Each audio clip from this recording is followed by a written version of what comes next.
Vendre son bien sans rembourser son crédit, est-ce possible? Vendre une maison est une décision majeure qui s'accompagne de nombreuses considérations financières, notamment la question du prêt immobilier en cours. Faut-il le rembourser avant de mettre sa propriété sur le marché? Cette interrogation suscite souvent des débats parmi les propriétaires et les experts immobiliers. Comprendre les implications d'un remboursement anticipé peut influencer non seulement le processus de vente, mais aussi l'optimisation des gains financiers. Cette vidéo explore les divers aspects à prendre en compte pour éclairer cette décision cruciale, tout en offrant un aperçu des avantages et inconvénients potentiels liés au remboursement anticipé d'un prêt immobilier. Remboursement anticipé du prêt immobilier, obligations et implications. Lors de la vente d'un bien immobilier, il est souvent nécessaire de procéder au remboursement anticipé du prêt immobilier associé.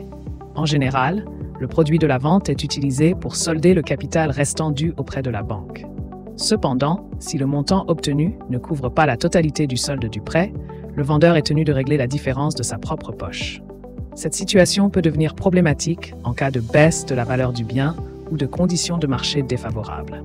Certaines banques incluent cette exigence dans leurs conditions générales de prêt, imposant ainsi aux propriétaires vendeurs une obligation de remboursement complet, quelle que soit la situation financière issue de la vente du bien. Transfert de crédit immobilier, une alternative stratégique. Le transfert de crédit immobilier se présente comme une solution judicieuse pour éviter le remboursement immédiat du prêt lors de la vente d'un bien. En obtenant l'accord de la banque, il est possible de transférer le solde du prêt sur un nouvel achat immobilier. Cette option permet de conserver les conditions initiales du prêt, telles que le taux d'intérêt et la durée, ce qui peut être particulièrement avantageux dans un marché où les taux sont en hausse.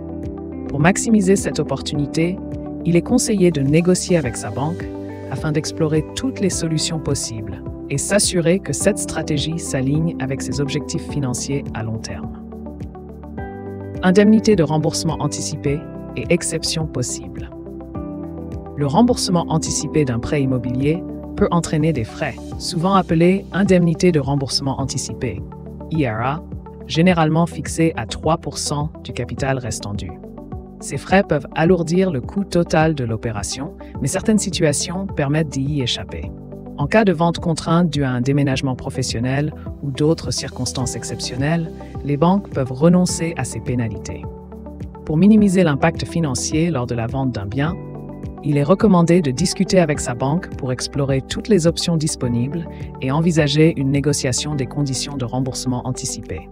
Cela permet d'optimiser la gestion financière tout en respectant ses objectifs personnels.